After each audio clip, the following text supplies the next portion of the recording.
Pahayag Kapitulo 1. Ang pahayag ni Hesukristo na ibinigay sa kanya ng Diyos upang ipakita sa kanyang mga lingkod kung ano ang malapit ng maganap. Ipinaalam ito ni Hesukristo sa pamamagitan ng pagsugo ng kanyang anghel sa lingkod niyang si Juan, na nagpatutuo sa salita ng Diyos at sa ipinahayag ni Hesukristo, at maging sa mga bagay na nakita niya. Pinagpala ang bumabasa ng mga salita ng propesiyang ito sa mga tao, at ang mga nakikinig at tumutupad ng mga bagay na nakasulat dito, sapagkat malapit na ang takdang panahon.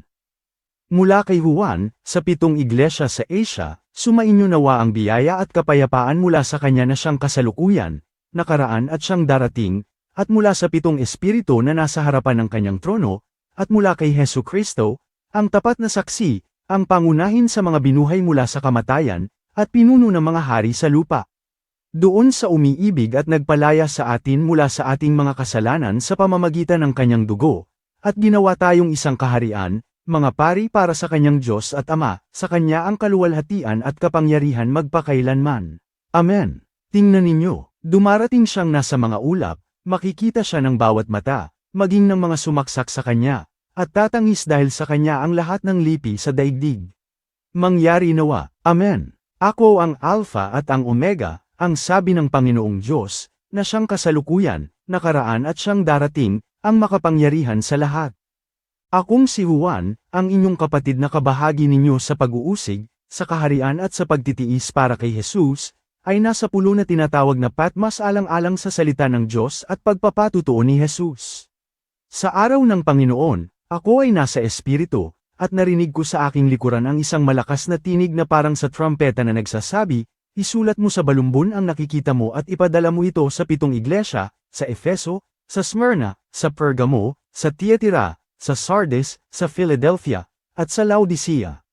Lumingon ako para tingnan kung kaninong tinig ang nang-usap sa akin. Sa aking paglingon nakakita ko ng 7 gintong ilawan, at sa gitna ng mga ilawang ito. Nakita ko ang isang gaya ng anak ng tao na nakasuot ng mahabang damit at sa kanyang dibdib ay may bumabalot na gintong bigkis. Ang kanyang ulo at buhok ay puti tulad ng balahibo ng tupa, kasamputi ng nyebe, ang kanyang mga mata ay tulad ng ninggis ng apoy, ang kanyang mga paa ay tulad ng tansong pinakintab na parang dinalisay sa pugon, at ang kanyang tinig ay tulad ng ingay ng rumaragasang tubig. Ang kanang kamay niya ay may hawak na 7 bituin, at mula sa kanyang bibig, lumabas ang isang matalas na tabak na 2 ang talim, at ang mukha niya ay tulad ng araw na matinding sumisikat. Nang makita ko siya, bumulagta akong parang patay sa kanyang paanan. Ipinatong niya ang kanyang kamay sa akin at sinabi, "Huwag kang matakot, ako ang una at ang huli, at ang nabubuhay. Ako'y namatay, ngunit tingnan mo, ako ay buhay magpakailanpaman. Hawak ko ang mga susi ng kamatayan at ng Hades. Kaya isulat mo ang nakita mo, kung ano ang kasalukuyan, at kung ano ang mangyayari pagkatapos nito." Tungkol naman sa hiwaga ng 7 bituin na nakita mo sa aking kanang kamay, at ang 7 gintong ilawan, ang 7 bituin ay ang mga anghel ng 7 iglesia, at ang 7 ilawan ay ang 7 iglesia. Pahayag Kapitulo 2. Sa anghel ng iglesia ng Efeso, isulat mo, ito ang sinasabi niya na may hawak ng 7 bituin sa kanyang kanang kamay, na naglalakad sa gitna ng 7 gintong ilawan. Alam ko ang iyong mga gawa, ang iyong pagpapagal at ang iyong pagtitiis. Alam kong hindi mo kayang palampasin ang masasama. Sinubok mo ang mga nag-aangking sila ay mga apostol, ngunit hindi pala at natuklasan mong sila ay mga huwad. Ikaw rin ay matiyagang nagpapatuloy at nagpapasakit alang-alang sa aking pangalan, at hindi ka nanlupaypay.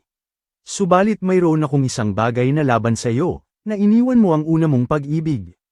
Kaya alalahanin mo ang kinalalagyan mo bago ka nahulog. Magsisi ka, at muli mong gawin ang mga bagay na ginawa mo noong una. Kung hindi, pupuntahan kita at tatanggalin ko ang iyong ilawan sa kinalalagyan nito.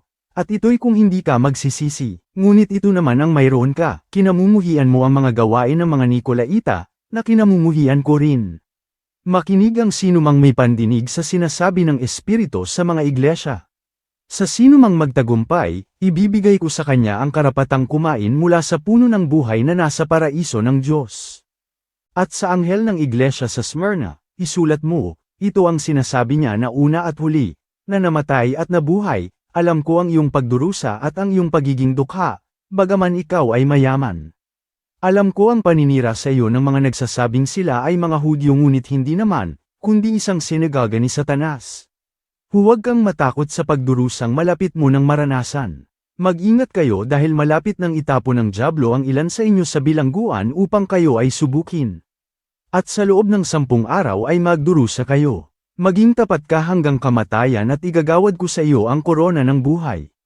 Sino mang may pandinig ay makinig sa sinasabi ng Espiritu sa mga iglesia. Ang magtagumpay ay hindi kailanman magdurusa ng ikalawang kamatayan. At sa anghel ng iglesia sa Pergamo, isulat mo, ito ang sinasabi niya na may tabak na may 2 talim na matalas, alam ko kung saan ka naninirahan doon, sa kinaroroonan ng trono ni Satanas. Gayon may nananatili kang tapat sa aking pangalan at hindi mo itinakwil ang pananampalataya sa akin maging noong mga araw ng tapat kong saksi na si Antipas, na pinatay dyan sa inyo na tinitirhan ni Satanas. Subalit mayroon akong ilang bagay laban sa iyo, ikaw ay may ilan na naninindigan sa turo ni Balaam, na nagturo kay Balak na maglagay ng dahilan upang magkasala ang Israel at kumain ng pagkaing inialay sa Diyos-Diyosan at makiapid. Mayroon din sa iyo na naninindigan sa turo ng mga Nikolaita. Kaya magsisi ka, kung hindi, pupuntahan kita agad at makikipagdigma sa kanila gamit ang tabak ng aking bibig. Ang sinumang may pandinig ay makinig sa sinasabi ng Espiritu sa mga iglesia, ang magtagumpay ay bibigyan ko ng nakatagong mana. Bibigyan ko rin siya ng puting bato na may bagong pangalan na nakasulat dito, na walang nakakaalam kundi ang tumatanggap lamang nito. At sa anghel ng iglesia sa Tiatira, isulat mo, ito ang sinasabi ng anak ng Diyos na may mga matang tila nagniningas na apoy, at ang kanyang mga paa ay tila pinakintab na tanso. Alam ko ang mga gawa mo ang iyong pag-ibig, pananampalataya, paglilingkod, at pagtitiis. Alam kong ang mga huli mong ginawa ay higit kaysa una. Subalit mayroon akong bagay na laban sa iyo, hinahayaan mo ang babaeng si Jezebel, na nagsasabing siya'y propeta. Sa pagtuturo ay inililigaw niya ang mga lingkod ko upang makiapid at kumain ng pagkaing inialay sa Diyos-Diyosan. Binigyan ko siya ng panahon upang magsisi, subalit tumanggi siyang magsisi sa kanyang pakikiapid. Tandaan mo, iraratay ko siya sa higaan ng karamdaman, maging ang mga nakiapid sa kanya ay itatapon ko rin sa matinding pagdurusa, maliban kung pagsisihan nila ang kanyang mga gawa. Tiyak na papatayin ko ang kanyang mga anak. At malalaman ng lahat ng mga iglesia na ako ang sumisiyasat ng mga kaisipan at mga puso. Bibigyan ko ang bawat isa sa inyo ng nararapat sa inyong mga gawa. Ngunit sinasabi ko sa iba sa inyo riyan sa Tiatira na hindi naninindigan sa turong ito, at hindi natutuhan ang tinatawag ng ilan na malalalim na bagay ni Satanas, hindi ako maglalagay ng iba pang pasanin sa inyo, manindigan ka lang hanggang sa pagdating ko. Sa sino mang nagtatagumpay at nagpapatuloy sa paggawa ng mga gawain ko hanggang sa katapusan, bibigyan ko siya ng kapangyarihan sa mga bansa, upang mamuno sa kanila gamit ang isang pamalong bakal, upang durugin parang mga paso, gaya ng pagtanggap ko ng kapangyarihan mula sa aking Ama. Ibibigay ko rin sa kanya ang bituin sa umaga. Makinig ang sino mang may tainga sa sinasabi ng Espiritu sa mga iglesia.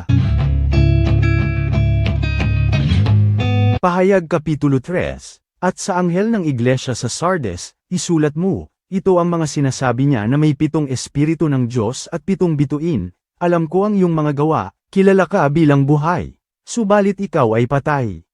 Gumising ka, palakasin mo ang natitira sa iyo na malapit ng mamatay, sapagkat natagpuan kong kulang ang iyong mga gawa sa paningin ng aking Diyos. Kaya't alalahanin mo ang iyong tinanggap at narinig, gawin mo ito, at magsisi ka. Kung hindi ka gigising, darating akong parang magnanakaw, at hindi mo alam kung anong oras ako darating. Subalit mayroon pang ilan sa Sardes na ang mga damit ay walang bahid, lalakad silang nakaputi kasama ko, sapagkat sila'y karapat-dapat. Ang nagtatagumpay ay magdadamit ng puti, at kailan may hindi ko buburahin ang pangalan niya sa aklat ng buhay. Kikilalanin ko ang pangalan niya sa harap ng aking Ama at ng kanyang mga anghel. Makinig ang may pandinig sa sinasabi ng Espiritu sa mga iglesia.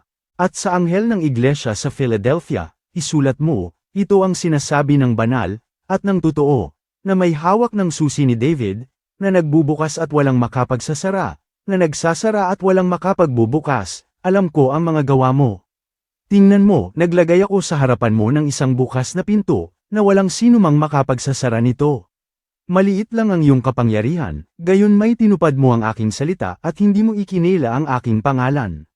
Tingnan mo ang mga kabilang sa sinagoga ni Satanas na nagsasabing sila'y mga Hudyo ngunit hindi naman, at nagsisinungaling lamang, papupuntahin ko sila sa inyo at pasasambahin sa inyong paanan, at malalaman nilang ikaw ang aking minahal. Dahil tinupad mo ang sinabi kong ikaw ay magtiis, ilalayo kita sa oras ng pagsubok na paparating sa buong sanlibutan upang subukin ang mga naninirahan sa ibabaw ng lupa. Darating ako agad, manindigan ka sa anumang nasa iyo, nang sa gayon ay walang makaagaw ng iyong korona. Ang nagtatagumpay ay gagawin kong haligi sa templo ng aking Diyos, at hindi na siya lalabas mula roon. Isusulat ko sa kanya ang pangalan ng aking Diyos, at ang pangalan ng lungsod ng aking Diyos, ang bagong Jerusalem na bumababa mula sa langit ng aking Diyos, at ang bago kong pangalan. Makinig ang sinumang may pandinig sa sinasabi ng Espiritu sa mga iglesia. At sa anghel ng iglesia sa Laodicea, isulat mo, ang sinasabi ng Amen, ang tapat at totoong saksi, ang pinagmula ng mga nilikha ng Diyos. Alam ko ang mga gawa mo, hindi ka malamig ni mainit. Nais ko sanang ikaw ay malamig o kaya'y mainit, kaya dahil ikaw ay maligamgam, hindi malamig ni mainit man, iluluwa kita, sapagkat sinasabi mo, mayaman ako, masagana, at wala nang kailangan pa. Hindi mo alam na ikaw ay aba, kawawa, dukha, bulag, at hubad. Kaya't, pinapayuhan kita na bumili sa akin ng gintong dinalisay sa apoy para yumaman ka, at ng puting kasuotan na may dadamit sa iyo upang hindi malantad ang nakahihiya mong kahubaran, at bumili ka rin ng gamot na pampahid sa iyong mga mata upang makakita ka. Sinasaway ko at dinidisiplina ang mga minamahal ko. Kaya magsikap ka at magsisi. Narito ako. Ako'y nakatayo sa may pintuan at kumakatok, sino mang makinig sa aking tinig at magbukas ng pintuan. Papasok ako sa kanya at kakaing kasalo niya, at siya'y kasalo ko. Ang nagtatagumpay ay bibigyan ko ng karapatang makasama ko sa aking trono, kung paanong nagtagumpay ako at umupo kasama ng aking ama sa kanyang trono. Ang may pandinig ay makinig sa sinasabi ng Espiritu sa mga iglesia. Pahayag Kapitulo 4. Pagkatapos nito ay tumingin ako, at doon sa langit ay may isang pintong nakabukas. Ang unang tinig na narinig kong nagsasalita sa akin ay parang isang trumpeta, na nagsasabi, umakyat ka rito at ipakikita ko sa iyo kung ano ang kailangang mangyari pagkatapos ng mga bagay na ito. At agad akong kinasihan ng Espiritu, at doon sa langit ay may isang tronong may nakaupo. At ang nakaupo doon ay nagniningning tulad ng batong jasper at sardia, at sa paligid ng trono ay may bahagharing parang esmeralda. Sa paligid ng trono ay may 24 pang trono at sa mga ito ay may nakaupong 24 na matatanda na nakaputing damit, at sa kanilang mga ulo ay nakaputong ang mga gintong korona. Mula sa trono ay may nanggagaling na mga siklab ng kidlat, mga ingay at mga dagundong ng kulog. At sa harapan ng trono ay may 7 nag-aapoy na sulo. Ang mga ito'y ang 7 espiritu ng Diyos, at sa harapan ng trono ay may tila dagat na salamin tulad ng kristal. Sa paligid ng trono, sa bawat gilid nito ay may 4 na buhay na nilalang, na puno ng mga mata sa harap at sa likod. Parang leon ang unang buhay na nilalang, isang baka ang katulad ng ikalawa, ang ikatlong nilalang ay may mukhang tulad ng sa tao, at ang ikaapat ay parang isang lumilipad na agila. Ang bawat isa sa 4 na nilalang ay may 6 na pakpak, sa paligid at loob ay puno ng mga mata. Araw at gabi hindi sila tumitigil sa pagsasabi, Banal, Banal, Banal, ang Panginoong Diyos na makapangyarihan sa lahat, na siyang noon, ngayon, at darating. At tuwing magbibigay ng kaluwalhatian, karangalan, at pasasalamat ang mga buhay na nilalang sa kanyang nakaupo sa trono, siyang nabubuhay magpakailanman, lumuluhod ang 24 na matatanda sa harap ng nakaupo sa trono at sumasamba sa kanyang nabubuhay magpakailanman, at inihahagis nila sa harap ng trono ang kanilang mga korona, na nagsasabi, karapat-dapat ka, Panginoon naming Diyos, na tumanggap ng kaluwalhatian, karangalan, at kapangyarihan, sapagkat nilikha mo ang lahat ng bagay, at sa pamamagitan ng iyong kalooban, sila'y nalikha at pinaiiral. Pahayag Kapitulo 5. At nakita ko sa kanang kamay ng nakaupo sa trono ang isang balumbon na may sulat sa harap at likod at sarado ng 7 tatak.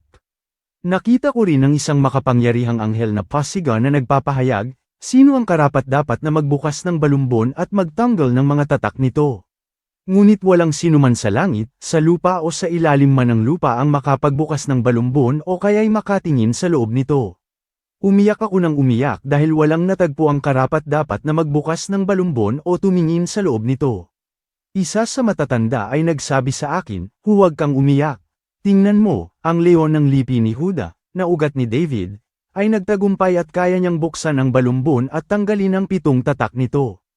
At nakita ko sa gitna ng trono at ng 4 na buhay na nilalang at ng matatanda ang isang korderong nakatayo, na tulad ng isang pinatay na may 7 sungay at 7 mata.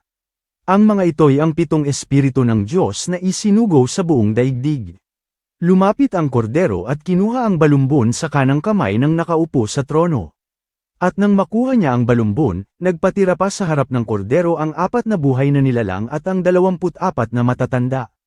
Ang bawat isa ay may hawak na alpa at mga gintong mangkok na puno ng insenso, na ang mga ito'y mga panalangin ng mga banal. At umaawit sila ng isang bagong awit, ikaw ang karapat-dapat na kumuha sa balumbon at magbukas sa mga tatak nito, sapagkat ikaw ay pinaslang at sa pamamagitan ng iyong dugo, tinubos mo para sa Diyos ang tao mula sa bawat lipi, wika, bayan, at bansa, at ginawa mo silang isang kaharian at mga paring naglilingkod sa aming Diyos, at sila'y maghahari sa daigdig.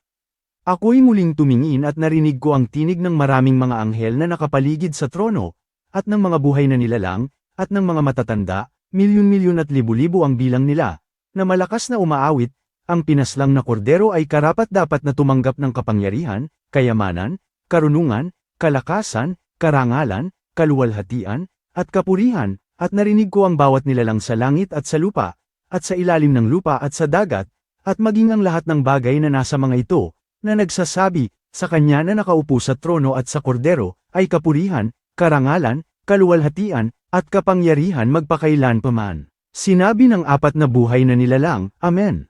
At nagpatira pa ang matatanda at sila'y sumamba. Pahayag Kapitulo 6. At nakita kong binuksan ng kordero ang isa sa 7 tatak, at narinig ko ang isa sa 4 na buhay na nilalang na nagsasalita na parang dagundong ng kulog. Halika. Tumingin ako, at naroon ang isang puting kabayo. Ang nakasakay doon ay may hawak na pana, binigyan siya ng korona, at lumabas siyang nagwawagi sa laban at magwawagi pa. Nang buksan ng kordero ang 2 tatak, narinig ko ang 2 nilalang na nagsasabi, Halika. At isang pulang kabayo ang lumitaw, ang nakasakay doon ay pinahintulutang alisin ang kapayapaan sa daigdig, nang sa gayon ay magpatayan ang mga tao, at siya ay binigyan ng malaking tabak. Nang buksan ng kordero ang 3 tatak, narinig ko ang 3 buhay na nilalang na nagsasabi, Halika. Tumingin ako at naroon ang isang itim na kabayo, ang nakasakay doon ay may hawak na timangan. At narinig ko ang parang isang tinig sa gitna ng 4 na buhay na nilalang na nagsasabi, isang takal na trigo para sa 1 denaryo, at 3 takal na sebada, subalit huwag mong pinsalin ang langis at ang alak. At nang buksan niya ang 4 na tatak, narinig ko ang tinig ng 4 na buhay na nilalang na nagsasabi, Halika. Tumingin ako at naroon ang isang maputlang kabayo, ang nakasakay doon ay may pangalang kamatayan at ang Hades ay sumusunod sa kanya. Binigyan sila ng kapangyarihan sa 4 na bahagi ng daigdig upang pumatay sa pamamagitan ng tabak, tagutom, salot, at mababangis na hayop sa daigdig. At nang buksan ng kordero ang 5 tatak, nakita ko sa ilalim ng dambana ang mga kaluluwa ng mga pinaslang dahil sa salita ng Diyos at dahil sa patotoong pinanindigan nila. Sumigaw sila ng malakas na nagsasabi, Dakilang Panginoong banal at totoo, kailan mo pa ba hahatulan ang mga naninirahan sa daigdig at ipaghihiganti ang aming dugong dumanak? Ang bawat isa sa kanila ay binigyan ng mahabang puting kasuutan at sila'y sinabihang magpahinga ng kaunti pang panahon, hanggang ang bilang ng mga kapwa nila alipin at kapatid ay mabuo, na ang mga ito'y papatayin ding tulad nila. Nang buksan ng kordero ang 6 na tatak, tumingin ako, at nagkaroon ng malakas na lindol, naging itim ang araw na tulad ng damit panluksa, at naging parang dugo ang buwang kabilugan, at ang mga bituin sa langit ay nahulog sa lupa tulad ng puno ng igos na naglalaglag ng bubot na bunga kapag niyuyugyog ng malakas na hangin. Nahawi ang langit na parang isang balumbon na ibinabalumbong mag-isa, at naalis sa kinalalagyan ang bawat bundok at pulo. Ang mga hari ng daigdig, tagapamahala, mga pinuno, mga mayaman, mga makapangyarihan, ang bawat alipin, at bawat malaya ay nagtago sa mga yungib at sa mga bato sa mga bundok. Sinasabi nila sa mga bundok at sa mga bato, "Mahulog kayo sa amin at ikubli ninyo kami mula sa mukha niya na nakaupo sa trono at mula sa galit ng kordero, sapagkat dumating na ang dakilang araw ng kanilang pagkapuot, at sino ang makatatagal dito?"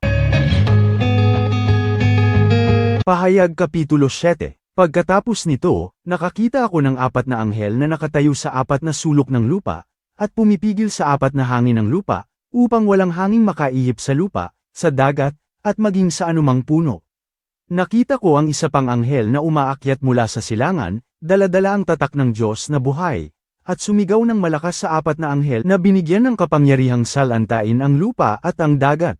Sinabi niya sa kanila, "Huwag ninyong salantain ang lupa o ang dagat, o ang mga puno, hanggang matatakan na namin sa kanilang noo ang mga alipin ng ating Diyos."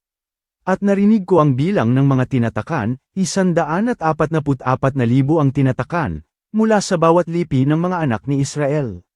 Sa lipi ni Huda, 12,000, sa lipi ni Ruben, 12,000, sa lipi ni Gad, 12,000, sa lipi ni Aser, 12,000, sa lipi ni Naphtali, 12,000, sa lipi ni Manases, 12,000, sa lipi ni Simeon, 12,000, sa lipi ni Levi, 12,000, sa lipi ni Isakar, 12,000, sa lipi ni Zebulun, 12,000, sa lipi ni Jose, 12,000, sa lipi ni Benjamin, 12,000. Pagkatapos nito ay tumingin ako, at naroon ang napakakapal na bilang ng taong hindi kayang bilangin ng sinuman, mula sa bawat bansa, mula sa lahat ng lipi, mga bayan, at mga wika. Nakatayo sila sa harap ng trono at sa harap ng kordero, nakasuot ng puting damit at may hawak-hawak na mga sanga ng palma. Sumisigaw sila na nagsasabi, "Ang kaligtasan ay buhat sa ating Diyos na nakaupo sa trono at sa kordero." At lahat ng anghel ay tumayo sa paligid ng trono, sa paligid ng matatanda, at ng 4 na buhay na nilalang. Nagpatira pa sila sa harap ng trono at sinamba ang Diyos, na nagsasabi, "Amen." Sa aming Diyos ang kapurihan, kaluwalhatian, karunungan, pasasalamat, karangalan, kapangyarihan at kalakasan magpakailanpaman. Amen. Isa sa matatanda ang nagtanong sa akin, "Sino ang mga ito na nakadamit ng puti, at saan sila nanggaling?" Sinabi ko sa kanya, "Ginoo, ikaw po ang nakaalam." At sinabi niya sa akin, "Ang mga ito ang nanggaling sa matinding kapighatian, hinugasan nila at pinaputi ang kanilang mga damit sa pamamagitan ng dugo ng kordero. Dahil dito, sila ay nasa harap ng trono ng Diyos, at naglilingkod sa kanya araw-gabi sa kanyang templo, at sila'y kukupkupin ng nakaupo sa trono. Hindi na sila magugutom ni mauuhaw man, hindi na sila sasaktan ng sikat ng araw, o ng anumang nakapapasong init, sapagkat ang korderong nasa gitna ng trono ang kanilang magiging pastol, at kanyang aakayin sila tungo sa mga bukal ng tubig ng buhay, at papahirin ng Diyos ang luha sa kanilang mga mata. Pahayag Kapitulo 8. Nang buksan ng kordero ang ikapitong tatak, nagkaroon ng katahimikan sa langit ng halos kalahating oras. At nakita ko ang 7 anghel na nakatayo sa harap ng Diyos, at binigyan sila ng 7 trumpeta. Isa pang anghel na may dalang gintong lalagyan ng insenso ang dumating at tumayo sa dambana. Binigyan siya ng maraming insenso upang kanyang ialay kasama ang mga panalangin ng lahat ng banal sa gintong dambanang nasa harap ng trono. At ang usok ng mga insenso, kasama ang mga panalangin ng mga banal, ay umakyat sa harapan ng Diyos mula sa kamay ng anghel. Kinuha ng anghel ang lalagyan ng insenso at pinuno ito ng apoy mula sa dambana at itinapon ito sa lupa. Noon di kumulog, nagkaingay, kumidlat at lumindol. Ang 7 anghel na may 7 trumpeta ay humanda upang hipan ang mga ito. Hinipa ng unang anghel ang kanyang trumpeta, at nagkaroon ng yelo at apoy, na may halong dugo.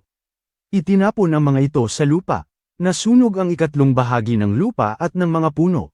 Ang lahat ng luntiang damo ay nasunog din. Hinipa ng 2 anghel ang kanyang trumpeta, at itinapon sa dagat ang isang tulad ng malaking bundok na nagliliyab sa apoy. Naging dugo ang 2 bahagi ng dagat, namatay ang 2 bahagi ng may buhay sa ilalim ng dagat, at nawasak ang 2 bahagi ng mga barko.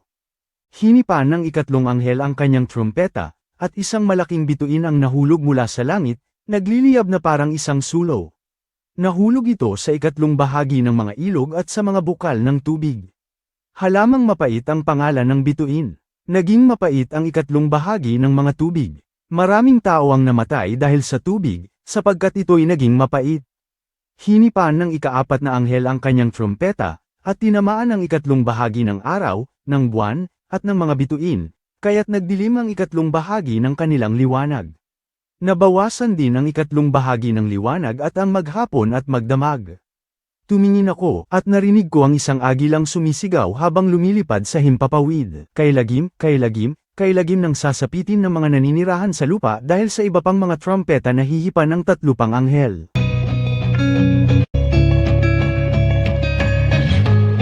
Pahayag Kapitulo 9. Hinipan ng ikalimang anghel ang kanyang trumpeta, at nakita ko ang isang bituing nahulog sa lupa mula sa langit. Ibinigay sa bituin ang susi ng hukay ng walang hangganang kalaliman. Binuksan niya ang hukay ng kalaliman, at mula roon lumabas ang usok na parang usok ng isang malaking pugon.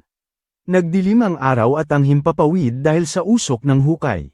At mula sa usok ay lumabas sa lupa ang mga balang, at binigyan sila ng kapangyarihan gaya ng sa mga alakdan ng lupa. Sinabihan sila na huwag pinsalain ang damo ng lupa o anumang luntiang halaman o punong kahoy, kundi ang mga tao lang na walang tatak ng Diyos sa kanilang mga noo. Sila'y pinayagang pahirapan ang mga taong ito sa loob ng 5 buwan, ngunit hindi sila pinayagang patayin ang mga ito. Ang pagpapahirap nila ay tulad ng pagpapahirap ng isang alakdan kapag kumagat ito sa tao. Sa mga araw na yon, nanaisin ng mga tao ang mamatay, subalit hinding-hindi ito mangyayari sa kanila. Maghahangad silang mamatay, ngunit lalayuan sila ng kamatayan, tulad ng mga kabayong inihanda para sa labanan ang anyo ng mga balang. May tila mga koro ng ginto sa kanilang mga ulo, ang mukha naman nila ay parang sa mga tao.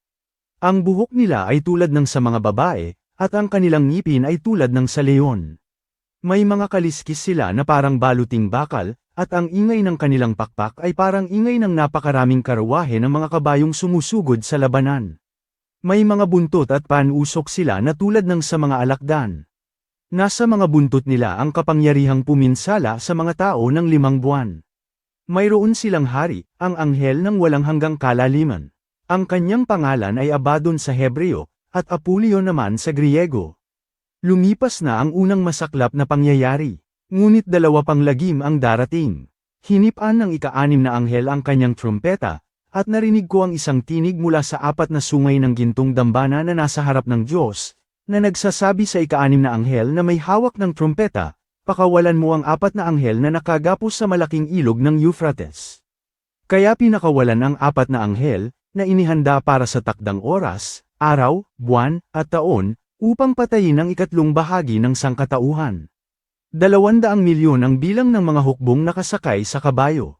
Narinig ko ang kanilang bilang. Sa aking pangitain ay nakakita ako ng mga kabayo, na ang mga nakasakay ay may mga baluting kulay apoy, hasinto, at asopre. Ang ulo ng mga kabayo ay tulad ng sa mga leon, at mula sa kanilang mga bibig ay may lumalabas na apoy, usok, at asopre. Mula sa 3 salot na ito, ikatlong bahagi ng sangkatauhan ang napatay sa pamamagitan ng apoy, usok, at asupring lumalabas mula sa bibig nila, sapagkat ang kapangyarihan ng mga kabayo ay nasa kanilang mga bibig at mga buntot.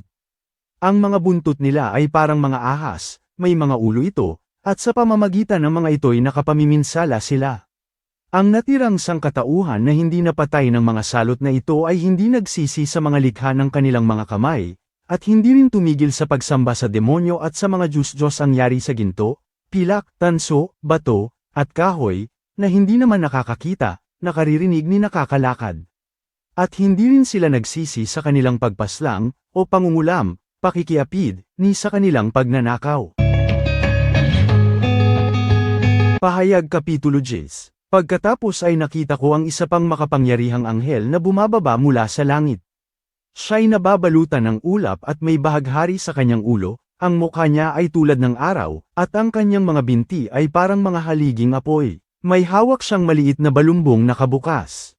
Itinapak niya sa dagat ang kanyang kanang paa, at sa lupa ang kaliwa.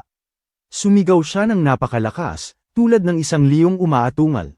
Pagsigaw niya, dumagundong ang 7 kulog. Pagkatapos ng dagundong, susulat na sana ako, ngunit narinig ko ang isang tinig mula sa langit na nagsasabi, "Takpan mo ng tatak ang mga sinabi ng 7 kulog, at huwag mong isulat ang mga ito." At itinaas ng anghel na nakita kong nakatayo sa dagat at sa lupa ang kanyang kanang kamay sa langit. Sumumpa siya sa kanya na nabubuhay magpakailanman, sa kanya na lumikha ng langit at ng lahat ng naroroon, ng lupa at lahat ng naroroon, at ng dagat at lahat ng naroroon, hindi na patatagalin pa, ngunit sa mga araw na hihipan ng ikapitong anghel ang kanyang trumpeta, magaganap ang hiwaga ng Diyos ayon sa inihayag niya sa kanyang mga lingkod na propeta. At nagsalitang muli ang tinig na narinig ko mula sa langit, "Humayo ka, kunin mo ang bukas na balumbon sa kamay ng anghel na nakatayo sa dagat at sa lupa." Kaya pumunta ako sa anghel at hiningi ko sa kanya ang munting balumbon. Sinabi niya sa akin, "Kunin mo, at kainin mo, mapait ito sa tiyan, subalit sintamis naman ang pulot sa iyong bibig." Inabot ko ang maliit na balumbon mula sa kamay ng anghel at kinain ito. Kasantamis ito ng pulot, subalit nang makain ko'y pumait ang tiyan ko. At sinabi nila sa akin, "Kailangang magpahayag kang muli ng propesya tungkol sa maraming bansa, mga lahi, mga wika, at mga hari." Pahayag Kapitulo 11. Pagkatapos nito may nagbigay sa akin ng isang panukat na parang tungkod na nagsasabi, "Tumayo ka at sukatin mo ang templo ng Diyos, at ang dambana, pati ang mga sumasamba doon. Ngunit huwag mong sukatin ang patio sa labas ng templo, hayaan mo na yon, sapagkat ipinaubaya yon sa mga bansa. Kanilang tatapak-tapakan ang mga banal na lungsod sa loob ng 42 buwan. Bibigyan ko ng kapangyarihang magpahayag ng propesya sa loob ng 1,260 araw ang aking 2 saksi na nakasuot ng damit panluksa. Ang mga saksing ito ay ang 2 puno ng olibo at 2 ilawang nakatayo sa harap ng Panginoon ng lupa. Kung may magtangkang saktan sila, lalabas sa kanilang bibig ang apoy na lalamon sa kanilang mga kaaway. Sinumang magtatangkang saktan sila ay papatayin sa ganitong paraan. Sila'y may kapangyarihang isara ang langit upang huwag umulan sa mga araw na nagpapahayag sila ng propesya. At mayroon din silang kapangyarihang gawing dugo ang tubig at bigyan ng anumang uri ng salot ang lupa, anumang oras nila ito naisin. Nang matapos na nila ang kanilang patotoo, makikipagdigmaan sa kanila ang hayop na umahan mula sa walang hangganang kalaliman, dadaigin at papatayin sila nito. Ang kanilang mga bangkay ay ikakalat sa lansangan ng malaking lungsod, na sa pananalitang espiritual ay Sodoma at Ehipto, kung saan ang kanilang Panginoon ay ipinako sa krus.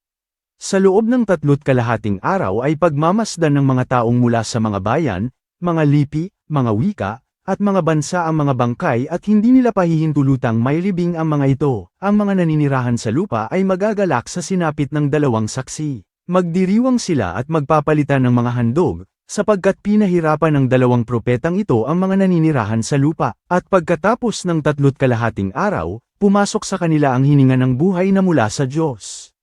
Nagtayuan sila, at nang ibabaw sa mga nakakita ang matinding takot. At pagkatapos narinig nila ang isang malakas na tinig mula sa langit na nagsasabi, "Umakyat kayo rito." Kaya sa ibabaw ng isang ulap ay umakyat sila sa langit, habang minamasdan sila ng kanilang mga kaaway. Nang oras ding yun ay lumindol ng malakas, at nag-iba ang 10 bahagi ng lungsod. 7,000 tao ang namatay sa lindol, at ang iba na may natakot at nagbigay papuri sa Diyos ng kalangitan. Naganap na ang 2 malagim na pangyayari. Ang 3 malapit ng maganap. Pagkatapos, hinipan ng 7 anghel ang kanyang trumpeta, at sa langit ay narinig ang malalakas na tinig na nagsasabi, "Ang kaharian ng sanlibutan ay naging kaharian ng ating Panginoon at ng kanyang Kristo, at maghahari siya magpakailanman." At ang 24 na matatanda na nakaupo sa kanilang trono sa harapan ng Diyos ay nagpatira pa at sumamba sa Diyos. Wika nila, "Salamat po, Panginoon naming Diyos na makapangyarihan sa lahat, na siya ngayon, at noon, sapagkat tinaglay mo ang iyong dakilang kapangyarihan at nagsimula ng maghari. Nagalit ang mga bansa, ngunit dumating ang iyong puot at ang panahon upang hatulan ang mga patay, at upang gantimpalaan ang iyong mga lingkod na mga propeta at mga banal at lahat silang natatakot sa iyong pangalan, maging mga hamak o mga dakila, at upang puksain silang mga pumipinsala sa mundo." Pagkatapos ay nabuksan ang templo ng Diyos sa langit, at nahayag ang kaban ng tipan. Gumuhit ang mga kidlat, nagkaingay, dumagundong ang mga kulog, lumindol, at umulan ng mga tipak ng yelo. Pahayag Kapitulo 12. May isang kapansin-pansin na tanda na lumitaw sa langit, isang babaeng nakadamit ng araw, at ang buwan ay nasa ilalim ng kanyang mga paa, at sa kanyang ulo ay isang koronang may 12 bituin. Kagampan siya at sumisigaw sa hirap at sakit dala ng pagluluwal. May isa pang tandang lumitaw sa langit, isang malaking pulang dragon na may 7 ulo at 10 sungay, at sa mga ulo niya ay may 7 korona. Kinaladkad ng kanyang buntot ang ikatlong bahagi ng mga bituin ng langit at itinapon ang mga ito sa lupa. Pagkatapos ay tumayo ang dragon sa harap ng babaeng malapit ng manganak, upang pagkapanganak ay lamunin ng dragon ang anak nito. At ang babae nagsilang ng isang batang lalaki na mamamahala sa lahat ng mga bansa gamit ang isang pamalong bakal. Ngunit inagaw ang kanyang anak at dinala sa Diyos at sa kanyang trono. Tumakas ang babae patungo sa ilang, at doon ay ipinaghanda siya ng Diyos ng isang lugar upang maalagan siya sa loob ng 1,260 araw. At nagkaroon ng digmaan sa langit, si Miguel at ang kanyang mga anghel ay nakipaglaban sa dragon. Nakipaglaban ang dragon at ang kanyang mga anghel, ngunit natalo sila, at wala na ring lugar para sa kanila sa langit. At itinapon ang malaking dragon, ang matandang ahas, na tinatawag na Diablo at Satanas, ang nandaraya sa buong daigdig. Itinapon siya sa lupa, kasama ang kanyang mga anghel. At pagkatapos ay isang malakas na tinig sa langit ang aking narinig, dumating na ang pagliligtas, ang kapangyarihan, ang kaharian ng ating Diyos, at ang pamumuno ng kanyang Kristo, sapagkat naitapon na ang nanguusig sa ating mga kapatid, siya na nagpaparatang sa kanila sa harap ng ating Diyos araw at gabi. Nagtagumpay sila laban sa kanya sa pamamagitan ng dugo ng kordero at sa pamamagitan ng salita ng kanilang patotoo, at hindi nila pinahalagahan ang kanilang buhay sa harap man ng kamatayan. Kaya nga magalak kayo, kalangitan at pati na ang mga sa inyo'y naninirahan. Ngunit kay lagim ng sasapitin ninyo, lupa at dagat, sapagkat sa inyo bumaba ang diablong may matinding galit, sapagkat alam niyang kaunti na lamang ang kanyang panahon. Nang mapagtanto ng dragon na siya'y itinapon na sa lupa, tinugis niya ang babaeng nagsilang ng batang lalaki.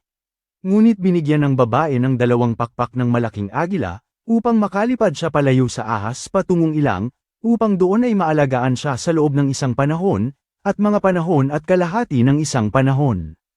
At binugahan ng ahas ng tubig mula sa kanyang bibig ang babae, ito'y tulad ng isang ilog, upang tangayin ito ang babae.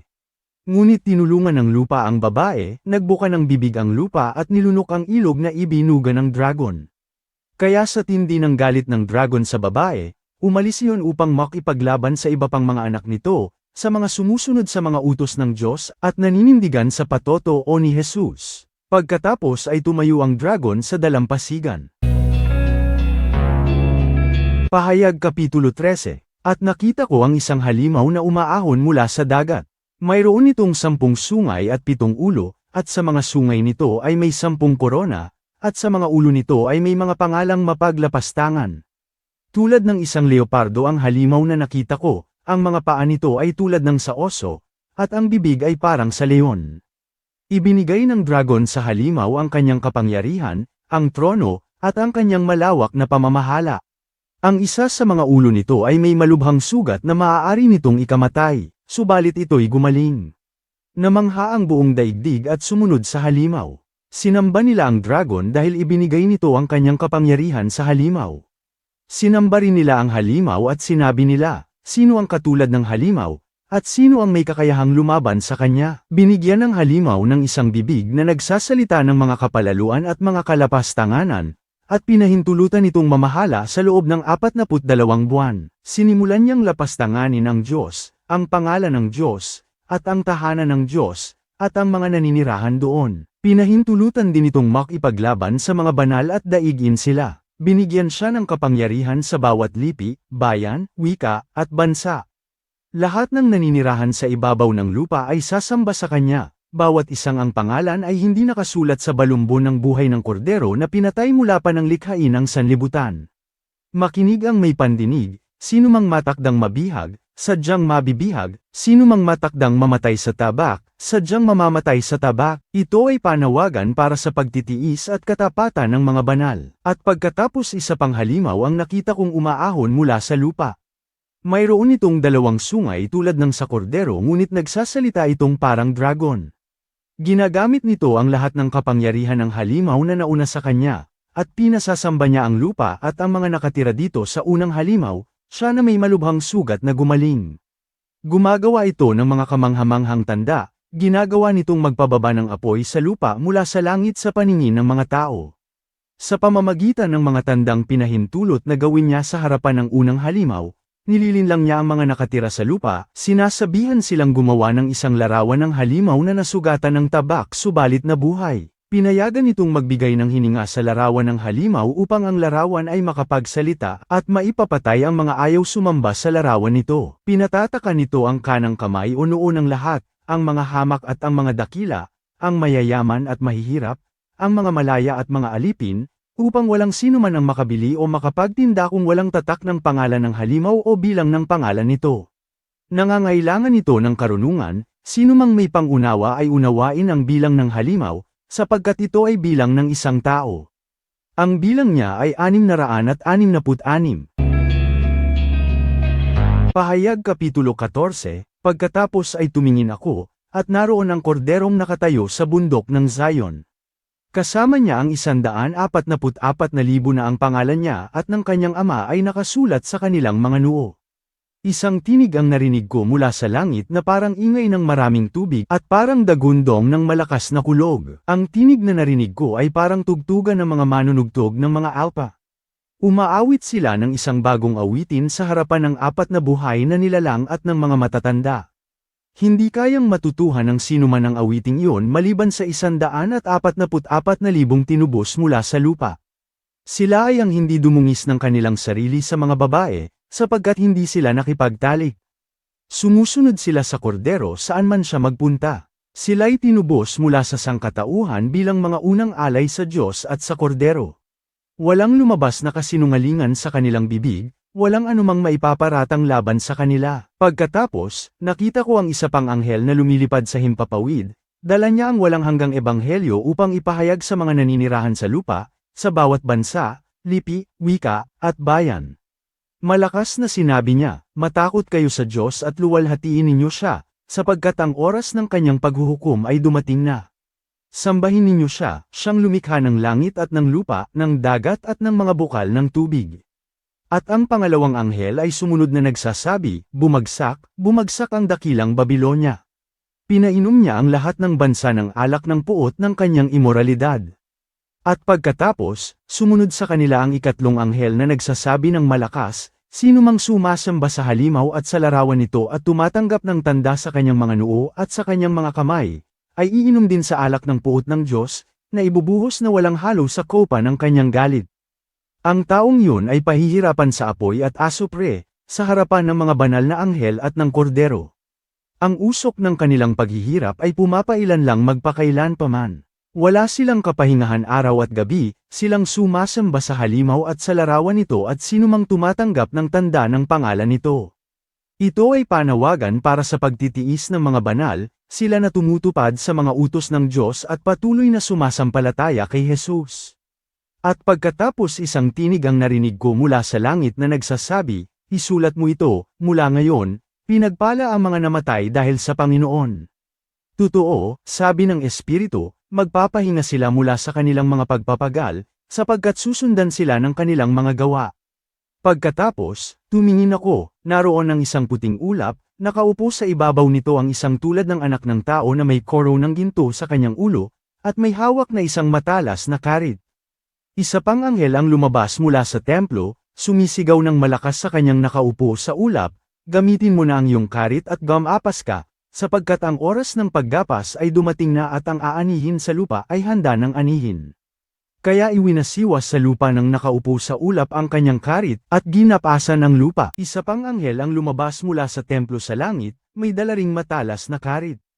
Pagkatapos ay isa pang anghel ang lumabas mula sa dambana, ang anghel na may kapangyarihan sa apoy.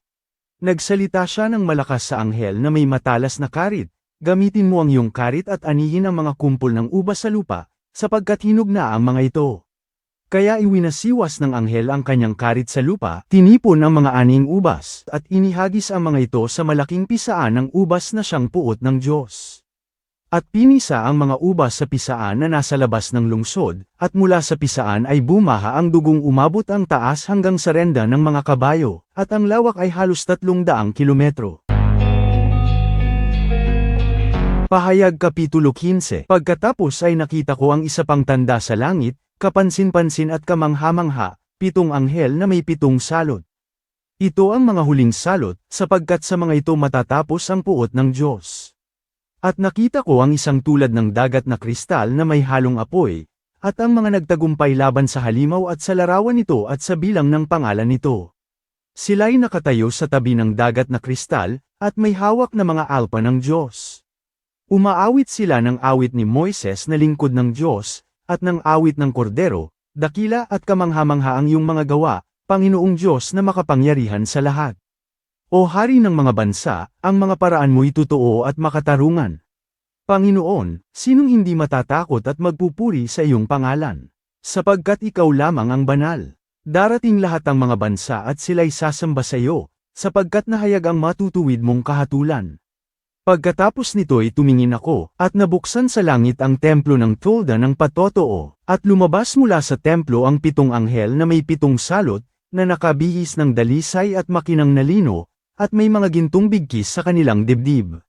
Isa sa 4 na buhay na nilalang ay nagbigay sa 7 anghel ng 7 gintong mangkok na puno ng puot ng Diyos, siya na nabubuhay magpakailan paman. Ang templo ay napuno ng usok mula sa kaluwalhatian ng Diyos at mula sa kanyang kapangyarihan, at walang makapasok sa templo hanggang sa matapos ang 7 salot ng 7 anghel.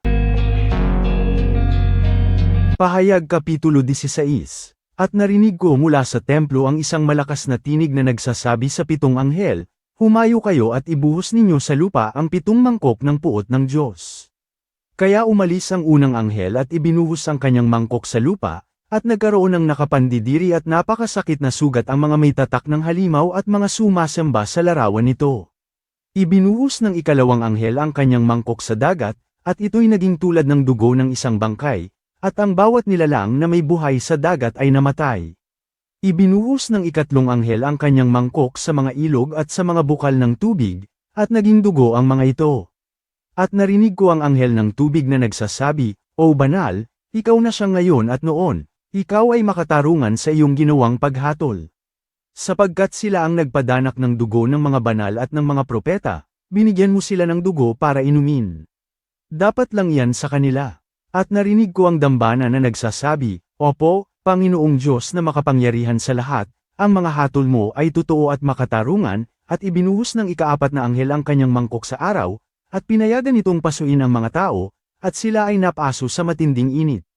Ngunit nilait nila ang pangalan ng Diyos na may kapangyarihan sa mga salot na ito, at hindi sila nagsisi ni lumuwalhati sa kanya. Ibinuhos ng ika-5 anghel ang kanyang mangkok sa trono ng halimaw, at ang kanyang kaharian ay nagdilim. Dahil sa kirot, kinagat ng mga tao ang kanilang mga dila. Nilait nila ang Diyos na nasa langit dahil sa kanilang mga hirap at mga sugat, at hindi nila pinagsisihan ang kanilang mga gawa. Ibinuhos ng ika-6 na anghel ang kanyang mangkok sa malaking ilog Euphrates, at natuyo ang tubig nito upang ihanda ang daan para sa mga hari mula sa silangan. Pagkatapos, nakita kong lumalabas mula sa bibig ng dragon, mula sa bibig ng halimaw, at mula sa bibig ng huwad na propeta ang 3 maruruming espiritu na parang mga palaka, sapagkat ang mga ito'y mga espiritu ng demonyo na gumagawa ng mga tanda. Pumupunta sila sa mga hari ng buong sanlibutan upang tipunin sila para sa digmaan sa dakilang araw ng Diyos na makapangyarihan sa lahat. Tandaan ninyo, dumarating ako na tulad ng isang magnanakaw. Pinagpala ang laging nakahanda at nakadamit, upang hindi siya lumakad ng hubad at mapahiya sa madla. At tinipon ng mga espiritu ang mga hari sa lugar na tinatawag sa wikang Hebreo na Armageddon. At ibinuhos ng ika-7 anghel ang kanyang mangkok sa himpapawid, at mula sa templo ay lumabas ang isang malakas na tinig, mula sa trono, na nagsasabi, "Nangyari na." At gumuhit ang mga kidlat, nagkaingay, dumagundong ang mga kulog, at lumindol ng malakas, na hindi pa nangyayari buhat ng magkatao sa lupa. Napakalakas ng lindol na yon. Nahati sa 3 ang malaking lungsod, at ang mga lungsod ng mga bansa ay nagbagsakan. Ibinaling ng Diyos ang kanyang pansin sa tanyag na Babilonya, at pinasaid niya rito ang kopa ng alak ng kanyang matinding puot. Tumakas ang bawat pulo at naglaho ang mga bundok na matagpuan. Mula sa langit ay bumagsak sa mga tao ang malalaking tipak ng yelo na tumitimbang ng halos 100 libra, at nilait nila ang Diyos dahil doon. Kasindak-sindak ang salot na yon. Pahayag Kapitulo 17. Pagkatapos, isa sa 7 anghel na may 7 mangkok ay dumating at nagsabi sa akin, "Halika, ipakikita ko sa iyo ang hatol sa napakahalay na babaeng nakaupo sa ibabaw ng maraming tubig." Nakiapid sa kanya ang mga hari sa daigdig, at nalasing sa alak ng kanyang pakikiapid ang mga naninirahan sa lupa. At habang nasa espiritu, dinala niya ako sa ilang, at nakita ko ang isang babae na nakaupo sa pulang halimaw na puno ng mga pangalang mapaglapastangan at ito ay may 7 ulo at 10 sungay. Ang babae ay nakadamit ng kulay ube at pula, at nababalutan ng ginto at mamahaling bato at perlas. Hawak niya ang isang gintong kopa na puno ng mga karumihan at mga kahalayan ng kanyang pakikiapid. Sa kanyang noo ay nakasulat ang isang mahiwagang pangalan, Tanyag na Babilonya, ina ng mahahalay na babae at ng mga kalaswaan ng daigdig. At nakita ko ang babae, lasing sa dugo ng mga banal at ng mga nagpatutuo para kay Jesus. Labis akong nagtaka nang makita ko siya. Ngunit sinabi sa akin ng anghel, "Bakit ka nagtataka? Sasabihin ko sa iyo ang hiwaga ng babae, at ng kanyang sinasakyang halimaw, na may 7 ulo at 10 sungay. Ang halimaw na nakita mo ay buhay noon, at ngayoy wala na, at malapit ng umahan mula sa walang hanggang kalaliman patungo sa pagkawasak.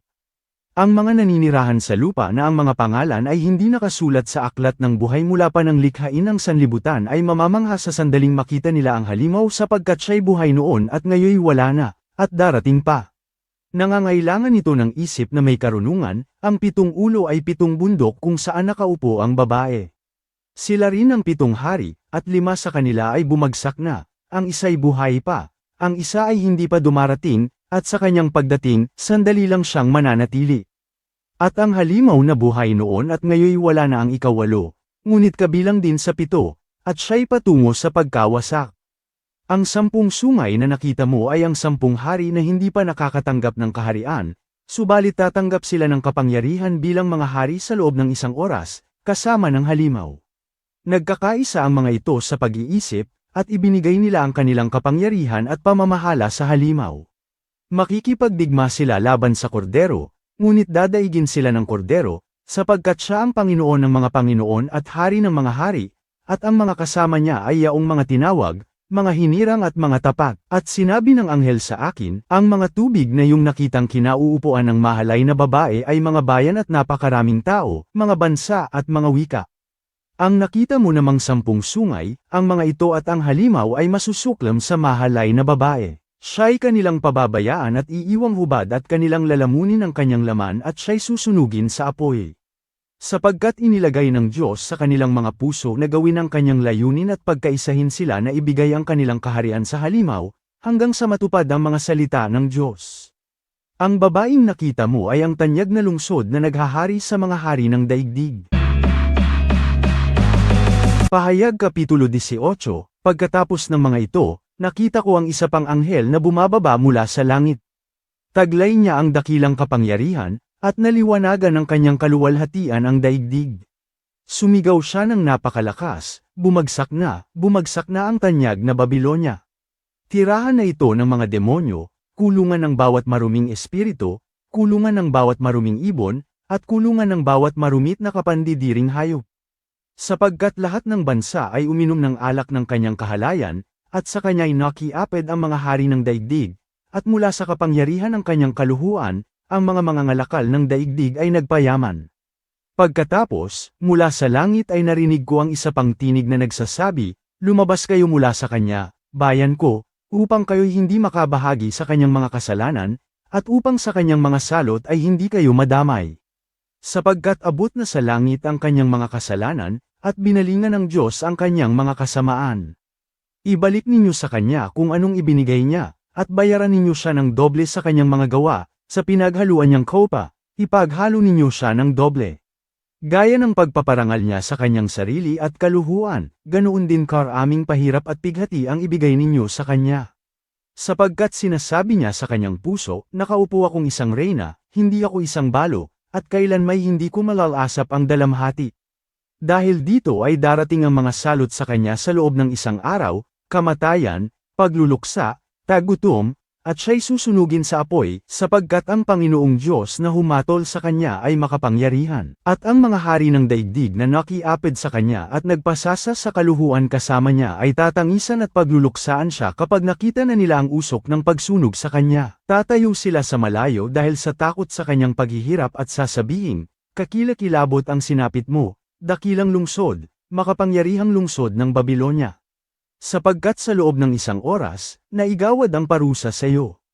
At ang mga mangangalakal ng daigdig ay tumatangis at nagluluksa dahil sa kanya, sapagkat wala nang bumibili ng kanilang paninda, panindang ginto, pilak, mamahaling bato at perlas, pinong lino, granite, sutla at pulang tela, lahat ng uri ng mabangong kahoy, mga kasangkapang gereng, mamahaling kahoy, tanso, bakal, at marmol, sinamon, pampalasa, kamanyang, mira at insenso, alak, langis, magandang uri ng harina at trigo, mga baka, mga tupa, mga kabayo at mga karwahe, at mga katawan, sa makatuwid ay mga kaluluwa ng tao. Ang mga bungang ninasa ng kaluluwa mo'y wala na sa iyo, at lahat ng mga marangya at maringal na bagay ay naglaho sa iyo, at kailan may hindi na matatagpuan ang mga ito. Ang mga mangangalakal ng mga bagay na ito, na yumaman dahil sa kanya, ay tatayo sa malayo dahil sa takot sa paghihirap niya, na sila'y nagluluksa, malakas na tumatangis, na nagsasabi, kaysaklap ng sinapit ng tanyag na lungsod, siya na nakasuot ng pinong lino at kulay ube at pulang damit, at napalamutian ng ginto, mamahaling bato at perlas. Sapagkat ang lahat ng yamang yun ay naglaho sa loob ng isang oras. At lahat ng kapitan ng barko at mga naglalayag, ang mga mandaragat at lahat ng mga ngalakal sa dagat ay tumayo sa malayo.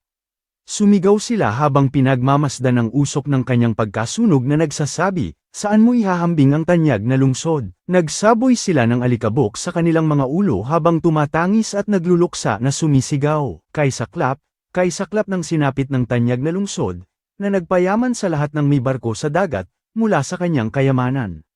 Sapagkat sa loob ng isang oras siya ay nawasak. O langit, magalak ka dahil sa kanya, kayong mga banal at mga apostol at mga propeta, sapagkat alang-alang sa inyo ay iginawad ng Diyos ang parusang hatol sa kanya. Pagkatapos, isang malakas na anghel ang dumampot ng isang batong tulad ng isang malaking hilingan at itinapon yun sa dagat. Ang sabi ng anghel, ganito karahas ibabagsak ang tanyag na lungsod na Babilonya, at hindi na siya muling makikita. At ang himig ng mga manunugtog ng alpa at ng mga musikero, at ng mga manunugtog ng flauta, at ng trumpeta kailan may hindi na maririnig mula sa iyo, at bawat manggagawa ng anumang kalakal kailan may hindi na matatagpuan sa iyo, ang tunog ng gilingang bato kailan may hindi na maririnig sa iyo, ang liwanag ng ilawan kailan may hindi natatanglo sa iyo, at ang tinig ng lalaki at babaeng ikakasal kailan may hindi na maririnig sa iyo, sapagkat ang iyong mga mangangalakal ay dating mga kilalang tao sa daigdig, at sapagkat sa pangkukulam mo ay nadaya ang lahat ng mga bansa. Sa kanya natagpuan ang dugo ng mga propeta at ng mga banal, at lahat ng mga pinaslang sa ibabaw ng lupa. Pahayag Kapitulo 19. Pagkatapos ng mga ito, narinig ko ang tila malakas na tinig ng napakaraming tao sa langit na nagsasabi, Alleluia! Ang pagliligtas, kaluwalhatian at kapangyarihan ay sa ating Diyos, sapagkat ang hatol niya ay tunay at makatarungan. Hinatulan niya ang tanyag na babaeng mahalay na sumira ng daigdig sa pamamagitan ng kanyang imoralidad at ipinagbayad siya ng Diyos sa dugo ng kanyang mga lingkod. At nagsalita silang muli, Alleluia! Ang usok mula sa tanyag na lungsod ay pumapailan lang magpakailan paman. At ang 24 na matatanda at ang 4 na buhay na nilalang ay nagpatira pa at sumamba sa Diyos na nakaupo sa trono. At sila'y nagsabi, Amen! Alleluia! Mula sa trono ay lumabas ang isang tinig, purihin ninyo ang ating Diyos, kayong lahat na mga lingkod niya, kayong mga natatakot sa Kanya, mga hamak man o dakila. At narinig ko ang parang tinig ng napakaraming tao, tulad ng lagaslas ng maraming tubig at tulad ng malalakas na dagundong ng kulog, na nagsasabi, Alleluia! Sapagkat ang Panginoon nating Diyos na makapangyarihan sa lahat ay naghahari. Magalak tayo at magdiwang, luwalhatiin natin siya, sapagkat sumapit na ang kasal ng kordero, at inihanda ng kanyang kasintahan ang kanyang sarili. Binigyan siya ng pinong lino, makintab at malinis upang isuot niya, sapagkat ang pinong lino ay ang matutuwid na gawa ng mga banal. At sinabi sa akin ng anghel, isulat mo ito, pinagpala ang mga inanyayahan sa handaan ng kasal ng kordero. At sinabi niya sa akin, ito ay tunay na mga salita ng Diyos. Nagpatira pa ako sa kanyang paanan upang sumamba sa kanya, subalit sinabi niya sa akin, huwag mong gawin yan. Ako ay kapwa mo lingkod na kasama mo, at ng iyong mga kapatid na naninindigan sa patotoo ni Jesus. Sa Diyos ka sumamba, sapagkat ang patotoo ni Jesus ang espiritu ng propesya. Pagkatapos, nakita kong bumukas ang langit, at doon ay lumitaw ang isang puting kabayo. Tapat at totoo ang tawag sa nakasakay dito, at makatarungan siyang humahatol at nakikipagdigma. Ang mga mata niya ay parang ningges ng apoy, at sa ulo niya ay maraming korona. Mayroon sa kanyang nakasulat na pangalan na siya lamang ang nakakaalam. Ang suot niyang damit ay itinubog sa dugo, at siya'y tinatawag sa pangalang ang salita ng Diyos. At ang mga hukbo ng langit na nakasuot ng pinong lino, puti at dalisay ay sumusunod sa kanya, sila'y nakasakay sa mga puting kabayo. Mula sa kanyang bibig ay lumalabas ang isang matalas na tabak na pantaga sa mga bansa, at siya ay maghahari sa kanila gamit ang tungkod na bakal. Tatapak-tapakan niya ang mga ubas sa pisaan upang lumabas ang katas ng bagsik ng puot ng Diyos na makapangyarihan sa lahat. Sa kanyang damit at hita ay may nakasulat na pangalan, Hari ng mga hari at Panginoon ng mga Panginoon. Pagkatapos, nakita ko ang isang anghel na nakatayo sa araw, at siya'y sumigaw ng malakas na nagsasabi sa lahat ng mga ibong lumilipad sa himpapawid, halikayo, magsama-sama kayo upang dumalo sa malaking piging na inihanda ng Diyos. Halikayo at kainin ninyo ang karne ng mga hari, ang karne ng mga kapitan, ang karne ng mga taong makapangyarihan, ang karne ng mga kabayo at ng mga nakasakay sa kanila, ang karne ng lahat ng tao, malaya man o alipin, hamak man o dakila. At nakita ko ang halimaw at ang mga hari sa daigdig kasama ang kanilang mga hukbo na nagsama-sama upang makidigma sa nakasakay sa kabayo at sa kanyang hukbo. Hinuli ang halimaw, kasama ang kanyang huwad na propeta na sa kanyang harapan ay gumawa ng tanda na ginamit niya upang linlangin ang mga tumanggap ng tanda ng halimaw at sa mga sumamba sa larawan niya. Ang dalawang ito ay itinapon ng buhay sa lawa ng nagliliyab na aso pre. At ang mga iba naman ay pinatay sa pamamagitan ng tabak ng nakasakay sa kabayo, ang tabak na lumabas mula sa kanyang bibig, at lahat ng mga ibon ay nabusog sa kanilang mga laman. Pahayag Kapitulo 20. Pagkatapos ay nakita ko ang isang anghel na bumababa mula sa langit, dala ang susi ng walang hanggang kalaliman at ang isang malaking tanikala. Sinunggaban niya ang dragon, ang matandang ahas, na siyang Diablo at Satanas, at iginapos niya ito ng 1,000 taon. Itinapon niya ito sa walang hanggang kalaliman, isinara niya ito at tinatakan sa ibabaw, upang hindi na ito makapanlinlang ng mga bansa, hanggang sa matapos ang 1,000 taon. Pagkalipas nito ay pakakawalan siya sa maikling panahon.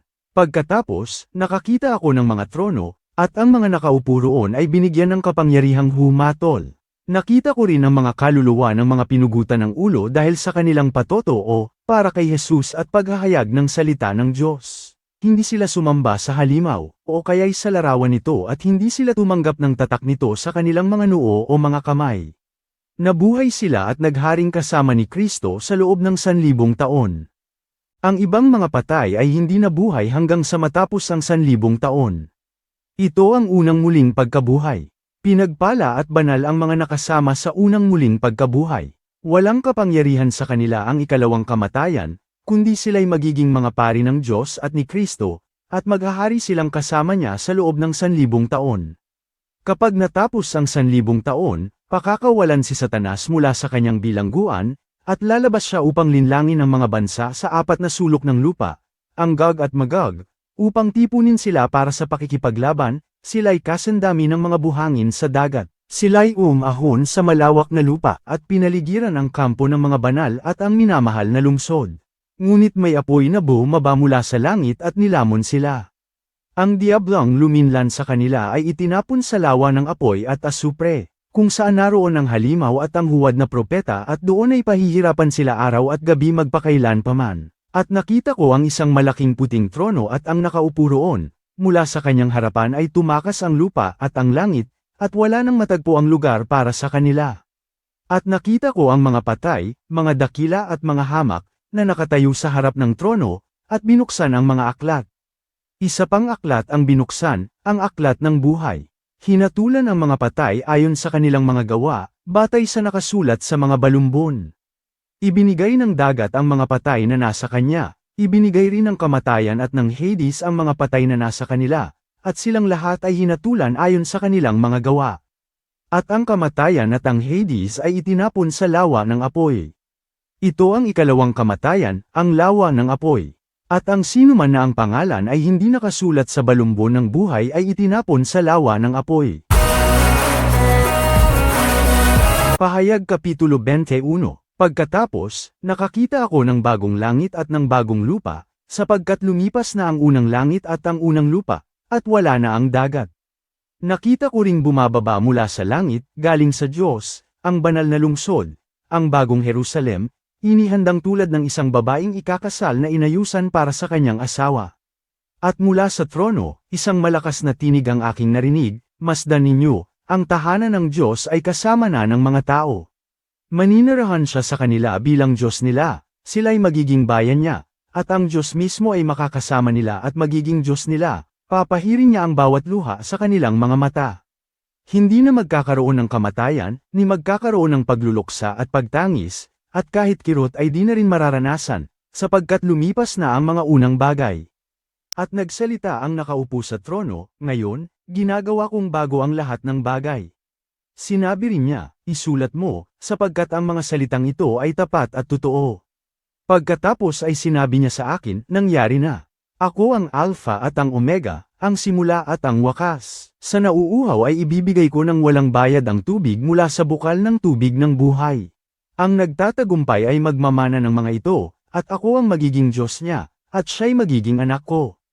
Ngunit para sa mga duwag, sa mga hindi sumasampalataya, sa mga karumal-dumal, mga mamamatay tao, mga mapakiapid, mga mangkukulam, mga sumasamba sa Diyos-Diyosan, at sa mga sinungaling, ang kalalagyan nila ay sa lawa na nagliliyab sa apoy at asupri, ito ang ikalawang kamatayan. Pagkatapos, ang isa sa 7 anghel na may 7 mangkok na puno ng 7 huling salot ay dumating at nagsabi sa akin, halika, ipakikita ko sa iyo ang babaeng ikakasal, ang asawa ng kordero.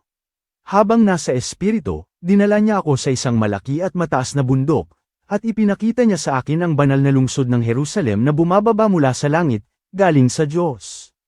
Taglay nito ang kaluwalhatian ng Diyos at ang ningning nito ay tulad sa isang mamahaling bato, gaya ng haspe, na kasinlinaw ng kristal. Mayroon itong malaki at mataas na pader na may 12 pintuan. Sa mga pintuan ay may 12 anghel, at sa mga pintuan ay nakasulat ang mga pangalan ng 12 lipi ng mga anak ni Israel. Sa silangan ay may 3 pintuan, sa hilaga ay may 3 pintuan, sa timog ay may 3 pintuan, at 3 rin sa kanluran. Ang mga pader ng lungsod ay may 12 saligan, at sa kanila ay nakasulat ang 12 pangalan ng 12 apostol ng kordero. Ang anghel na nakipag-usap sa akin ay may panukat na ginto, upang sukatin ang lungsod at ang mga pintuan at pader nito. Parisukat ang pagkagawa sa lungsod, ang haba nito ay katulad ng luwang nito. Sinukat ng anghel ang lungsod gamit ang kanyang panukat, 12 estediya, ang haba, luwang at taas nito ay magkakapareho. Sinukat din niya ang pader nito, 144 na siko ang taas, ayon sa sukat ng tao, na siyang ginamit ng anghel. Ang malaking bahagi ng pader ay haspe at dalisay na ginto naman ang lungsod, na kasinlinaw ng kristal. Ang mga saligan ng pader ng lungsod ay napapalamutian ng iba't ibang mamahaling bato. Haspe ang una, sapphire ang ikalawa, chalcedony ang ikatlo, esmeralda ang ikaapat, onyx ang ikalima, cornalina ang ika-6, chrysolito ang ikapito, berylo ang ikawalo, topasyo ang ika-9, chrysoprasyo ang ika-10, jacinto ang ika-11, ametista naman ang ika-12. Ang 12 pintuan ay 12 perlas, ang bawat pintuan ay yari sa isang perlas.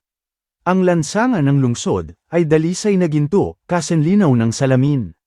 At wala akong nakitang templo sa lungsod, sapagkat ang templo nito'y ang Panginoong Diyos na makapangyarihan sa lahat at ang kordero.